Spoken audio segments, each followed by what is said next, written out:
A mí me llama la atención, y los que no somos economistas, pero conocemos un poquito la materia, decimos, este es el presupuesto de República Dominicana.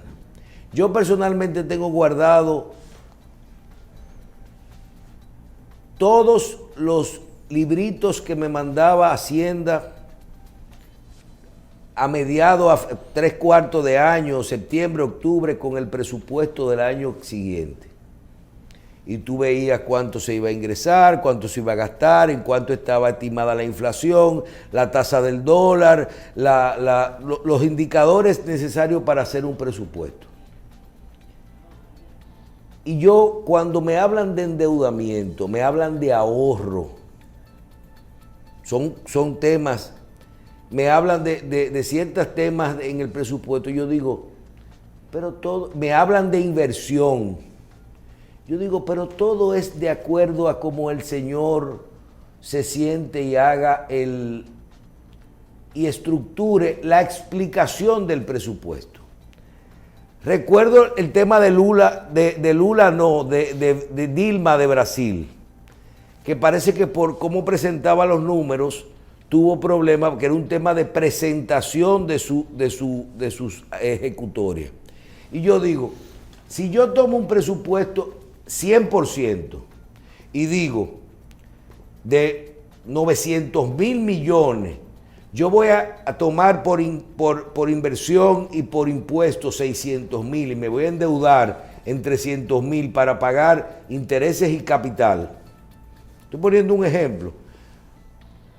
Pero yo voy a decir que de lo que yo ingresé, de lo que me entró por impuestos, yo voy a hacer las inversiones. O sea, yo ahí hago un segmento la explicación. Y que yo estoy pagando intereses y capital de lo que me estoy endeudando. Entonces, ahí siempre tú puedes decir que las obras son para bien. Pero yo siempre digo que si tú lo coges entero, ni existe la palabra inversión en obras buenas, ni existe la palabra ahorro.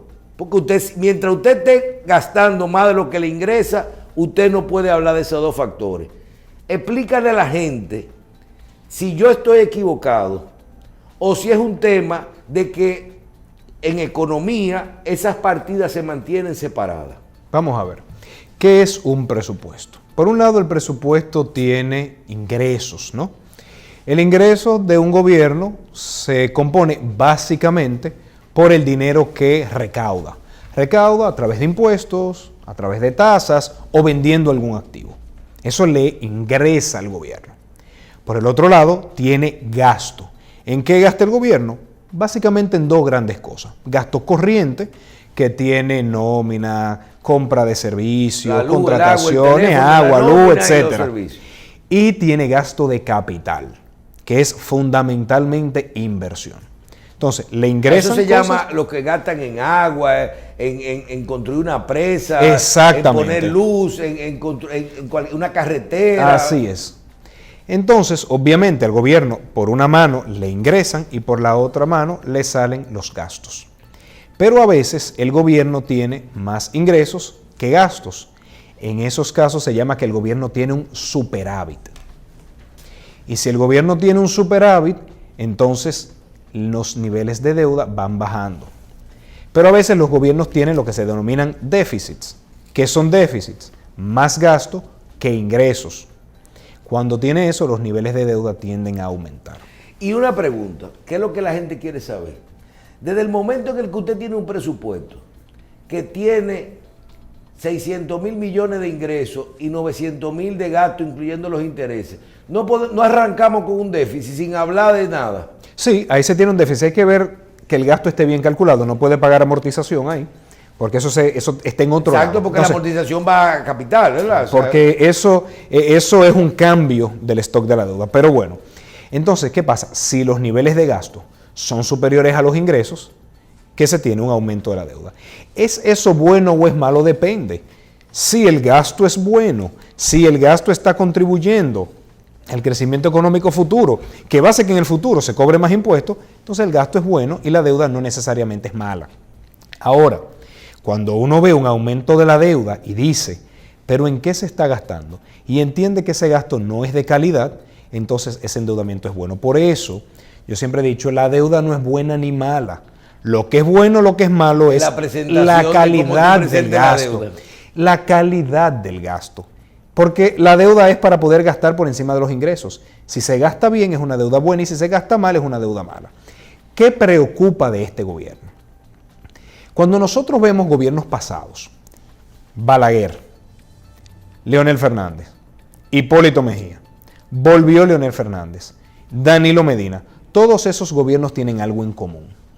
Los niveles de gasto de capital eran superiores a los niveles de endeudamiento, de aumento de la deuda. Es decir, eran gobiernos... Pero ninguno de esos gobiernos tuvo una pandemia.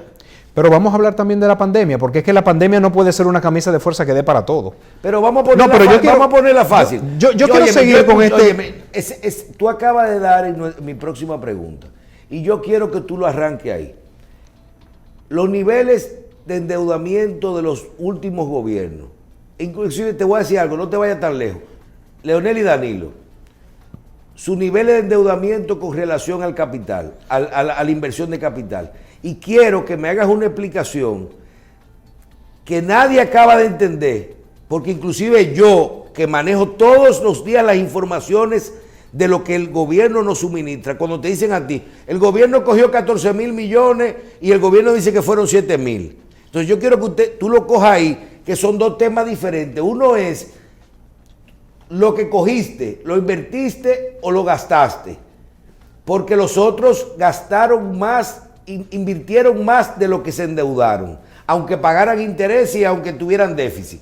Y el otro, pero ahora también yo quiero que tú nos expliques, porque hay una cosa con la que hay que comenzar, Juan Ariel, que es cuál es el valor de la deuda. No es lo mismo cuando el presidente dice, o los sectores, espérate, que de estos 14,000 yo pagué 7,000 de capital que se vencieron. Yo voy a explicar esa parte. Yo quiero también. que tú, el tema del endeudamiento, lo tome donde tú estabas con comparación con los gobiernos anteriores y la inversión de capital, y que nos explique cuánto nos hemos endeudado y para qué se han usado. Así haré. A ver, cuando vemos los gobiernos pasados, Hipólito, Leonel, Danilo, Balaguer, el gasto de capital del sector público, lo que invertían, lo que construían, era superior al aumento de la deuda. Es decir, que la deuda estaba financiando básicamente inversión. ¿Qué ha pasado en este gobierno? Que por primera vez, al menos de las últimas estadísticas de 30 años, se está viendo un nivel de endeudamiento alto, insisto, no lo critico ni bueno ni malo, veamos el gasto, y un nivel de inversión muy bajo. Cuando vemos eso decimos, oh, ¿y qué está pasando? ¿Por qué tanto endeudamiento si no se está invirtiendo tanto? Entonces me dicen, lo que pasa es que la pandemia, espérese, ¿qué de la pandemia? Porque es que la pandemia no puede ser una palabra que lo justifique todo. ¿Qué de la pandemia? ¿Se está gastando más en salud? Bueno, la Dirección General de Presupuestos publica unas estadísticas que dice recursos COVID. En recursos COVID, cuando uno ve el Ministerio de Salud Pública, de agosto a la fecha, 444 millones de dólares. 444 millones de dólares, al menos la última publicación que recuerdo era junio-julio. Eso es ni el 10% del aumento de la deuda, que pero yo voy a decir el monto. Ahí no están los planes sociales. Pero es que yo voy a los planes sociales ahora. Perfecto, vamos a los planes sociales. ¿Cuánto se ha gastado en fase, quédate en casa, Pati, en todos estos meses que lleva el gobierno de Luis Abinader? Cerca de 1.500 millones de dólares. Eso no es ni la tercera parte del aumento de la deuda. Entonces no me pueden decir que la pandemia, pero exactamente qué de la pandemia. Ni tampoco ahí está la financiación del presupuesto. No, es que el endeudamiento siempre va a financiar un presupuesto. Ahora, ¿qué del presupuesto? Entonces, por eso es que digo, si ese endeudamiento, que voy a explicar cuánto es, y voy a explicar un error que están teniendo los funcionarios del gobierno, si ese endeudamiento no se ve con una contrapartida de inversión, y dicen COVID, pero no se ve ni en aumento de gasto de salud del COVID, ni en programas de ayuda social por COVID, en qué se está gastando. No quiero presuponer ni bueno ni malo, que explique. Metió solamente 2 millones y pico de personas en la salud en Senasa. Sí, ese aumento que se tiene. Y yo creo que ese es de los logros que hay que destacar. Y también habría que explicar por qué está aumentando la mortalidad materna un 29% y la mortalidad neonatal un 40%. Porque es que a veces el gobierno quiere tomar un solo elemento y decir que todo está bien. No. A pesar de ese aumento en la inscripción de personas en el régimen subsidiado, que pudiéramos también hablar de eso, la mortalidad materna y la mortalidad neonatal, la tasa está aumentando un 29 y un 40% respectivamente. Entonces, las cosas no están tan bien en salud como la quieren pintar. Pero yo quiero seguir con la deuda. A ver, cuando uno habla de la deuda, hay varias definiciones. O sea, ustedes no le dan nada como un logro a esto. ¿De qué? Pero yo empecé diciendo que el plan de vacunación fue muy exitoso. Empecé diciendo que la política monetaria ha sido exitosa. Empecé diciendo que al inicio la política fiscal fue exitosa. Y puedo continuar con otros logros. Claro que sí. Puedo hablar también de la recuperación del turismo, de la zona franca. Y el tema, ¿cuánto es que hemos tomado? A eso voy. Cuando uno dice gobierno, hay dos componentes. Sector público no financiero, que es básicamente gobierno central, que pongámosle una cara, Luis Abinader y su gobierno. Y hay sector público financiero, que es básicamente Banco Central. Cuando uno suma esas dos cosas, da sector público consolidado. El aumento de la deuda en el sector público consolidado es cerca de 12.550 millones de dólares. Desde que Abinader tomó el gobierno hasta la última fecha disponible en esa estadística, que es junio. Esos 12.500 millones de dólares se deben a dos cosas. Se deben a que el sector público no financiero, para la gente que lo entienda bien, gobierno. Banco Central. No, gobierno, sector público no financiero, gobierno. Cerca de 8.300 millones de dólares de aumento neto de la deuda. Ya eso descuenta todo pago de la deuda de amortización que se haya hecho. Y los no financieros. Y el sector público financiero, dígase el Banco Central, 4.300 millones de dólares. Cuando uno suma ambas cosas, da cerca de 12.550 millones de dólares. Y el Banco Central es que paga la deuda.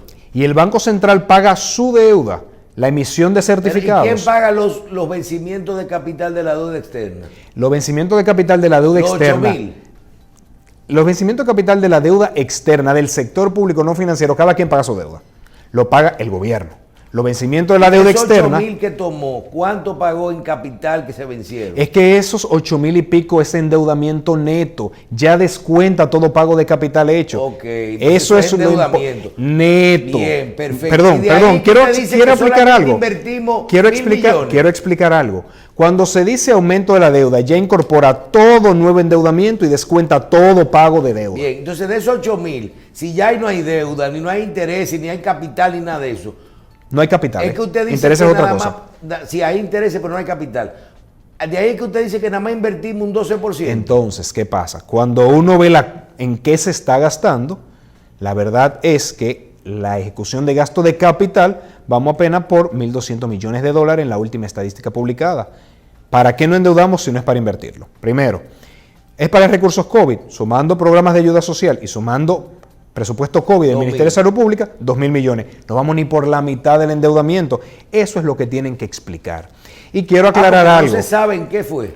Bueno, lo que pasa es que ellos deben de decir en qué se está gastando. Porque, por ejemplo, el año pasado, ese aumento tan alto de la deuda no lo pudieron ejecutar. Y el problema de eso fue que pagamos intereses por una deuda que no utilizamos. Y quiero aclarar algo, Michael. Algunos funcionarios del gobierno dijeron, no, el endeudamiento solamente ha sido de 7.000 y pico millones. Es que tomaron el dato de cierre de septiembre. Cuando nosotros vemos en estadística la deuda a septiembre es de finales, no de inicios. Cuando la deuda a finales de septiembre del sector público no financiero es 59.400 millones de dólares, ¿por qué había aumentado? Porque el gobierno actual había emitido el 18 de septiembre 3.800 millones de dólares en bonos soberanos. ¿Y qué usted no quiere, concibo... que ellos tienen que cargárselo al PLD? ¿Y por qué una deuda que se tomó el 18 de septiembre se le carga al PLD? Eso sería insólito, la primera vez que se hace en el mundo. Pero no fue el PLD tenía el 18 de septiembre un mediodía fuera del poder. Entonces, no juguemos con los números, digamos la verdad. Y la verdad es que la deuda ha aumentado en el sector público consolidado más de 12.500 millones de dólares No ha sido para inversión ni para recursos COVID. Será para otra cosa que lo expliquen y no presupongo que es ni bueno ni malo, que lo expliquen. Yo creo que está bastante claro. En este momento yo creo que hemos hablado bastante y te pido excusa porque hay algunos aspectos del discurso y de la ejecución de este año que ya lo hemos conversado, como el mismo endeudamiento y la inversión y esto, pero yo quiero que tú me des una exposición, una breve exposición de tu opinión del discurso del presidente en cuanto a lo que él reflejó. A mí personalmente, yo soy de los dominicanos que siempre ve las cosas del lado malo, sino yo veo la esperanza, yo le veo hasta la cara a los presidentes para ver si tienen, yo lo que quiero es el bienestar para nuestro país. ¿Qué tú opinas de ese discurso en el Palacio Nacional? Yo creo que tuvo muchas cosas positivas y otras cosas no tan positivas. Vamos a empezar con las positivas. Lo primero es que anunció y mostró un compromiso por reformas estructurales pendientes en el país. Anunció creo que 12 grandes reformas. Qué bueno, donde estaba reforma de la policía, reforma fiscal, reforma del sector agua, reforma de la seguridad social, de la ley de hidrocarburos. Entonces, qué bueno, este país necesita reformas estructurales. Incluso debo decir que nosotros en el PLD debimos hacer más reformas estructurales. Hay que también saber hacer mea culpa. Y creo muy positivo ese llamado al diálogo que hizo, que llamó a dejar la política a un lado, aunque su discurso fue muy político y muy ofensivo con gobiernos pasados, pero olvidémonos de eso. Yo creo que el llamado a sentémonos en la mesa, vamos a echar este país hacia adelante, vamos a hacer las reformas pendientes, fue positivo.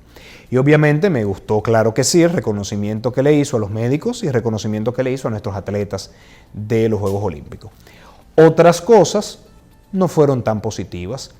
Mucho manejo de información extraño, con imprecisiones. Mira, te voy a comentar algo. ¿Te dio la percepción de que esas imprecisiones fueron voluntarias o fueron buscando que, vamos a decir, fueron declaraciones políticas? No quisiera prejuzgar, no quisiera suponer cuál fue la intención.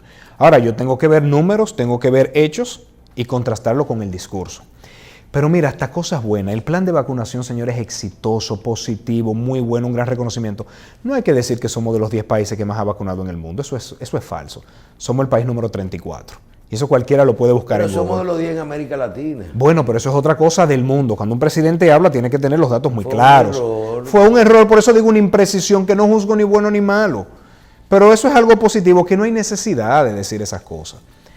Cuando decimos que el año escolar fue exitoso, para mí, eso es un gran error. No hubo año escolar. Y cuando decimos que la forma de justificar que el año escolar fue exitoso fue por la declaración de un funcionario de un organismo internacional, yo voy a decirle, lamentablemente, gobierno, un año escolar exitoso tiene un solo indicador: si los niños y niñas aprendieron o no aprendieron. Lo demás le podrá llenar el ego, le podrá generar titulares. No es un indicador. Y no hubo año escolar en un país donde fuimos de los pocos países del mundo que las escuelas se mantuvieron cerradas todo el tiempo. Lo segundo, fuimos de los pocos países en el mundo que no evaluó los aprendizajes. 94% de los países, dice una evaluación de la UNESCO, evaluaron aprendizajes. Aquí no se evaluaron. Aquí preferimos hacernos de la vista gorda y decir que fue exitoso. ¿Pero con qué indicador? ¿Cómo se sabe si un niño aprendió o no si no se le evalúa?